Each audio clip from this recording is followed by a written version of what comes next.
On parle à présent de la médiation. En ces temps de crise, le recours à la médiation est fortement impulsé par le législateur. Les choses bougent du côté des avocats. On en parle avec vous, Laurent Samama. Bonjour. Bonjour. Vous êtes avocat chez Laurent Samama Avocat. Vous êtes médiateur agréé auprès de la Cour d'appel de Paris, ancien président de l'Association des médiateurs du barreau de Paris. Donc, ça y est, les avocats développent des stratégies à l'amiable, mais les entreprises encore hésitent. Pourquoi ces réticences ? Ces réticences parce que, vous savez, il y a 3 textes fondateurs concernant la médiation. Ça a commencé en 1995, il y a 25 ans. Et j'ai envie de dire, c'est 25 ans quasiment de balbutiement, où les avocats eux-mêmes ont dû se convaincre de la médiation.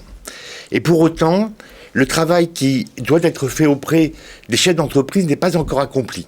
Aujourd'hui, nous sommes dans un moment clé, puisque la loi que porte le garde des Sceaux inscrit dans son texte, par un amendement qui vient d'être adopté, la possibilité de créer une instance nationale, le Conseil national de la médiation.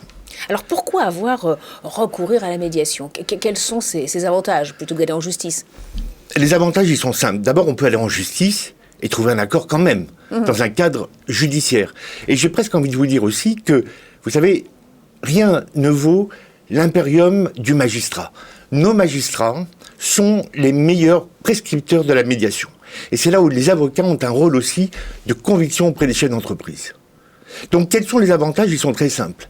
D'abord, vous savez aujourd'hui que le rallongement des délais, je ne vais pas parler de la crise sanitaire, a fait qu'il est important de trouver des possibilités de désengorgement.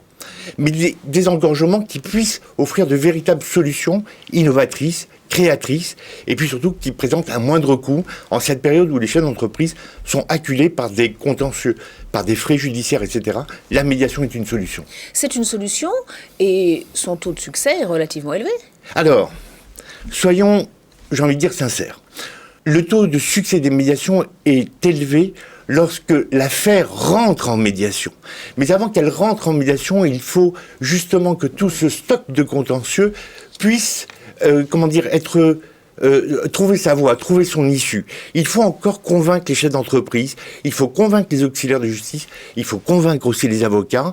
Nous avons la chance aujourd'hui d'avoir un garde des Sceaux qui est promoteur de cet esprit de médiation. Ça fait 25 ans. J'ai envie de vous dire, c'est un nombre d'années conséquent, mais c'est aussi une jeunesse aujourd'hui. Et c'est grâce enfin à cette instance, cette future instance de la médiation, nous pourrons peut-être avoir un taux plus important. Mais là justement, est-ce qu'avec la crise, la médiation ne va pas s'imposer ? Est-ce que les entreprises ne vont pas être plus favorables justement à recourir à la médiation ?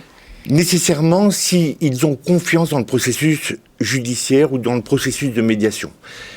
Je crois que tout tourne autour de la qualification de la médiation, de la qualification du médiateur. Si les chefs d'entreprise, si les entreprises elles-mêmes sont convaincues qu'elles sont dans un cadre confidentiel, sécurisé, qui les rassure dans le processus de médiation, oui, je pense que le 21e siècle sera celui de la médiation.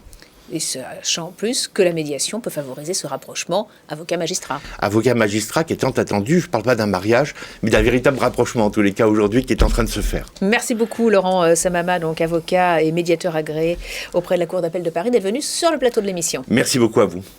On poursuit avec un nouvel invité.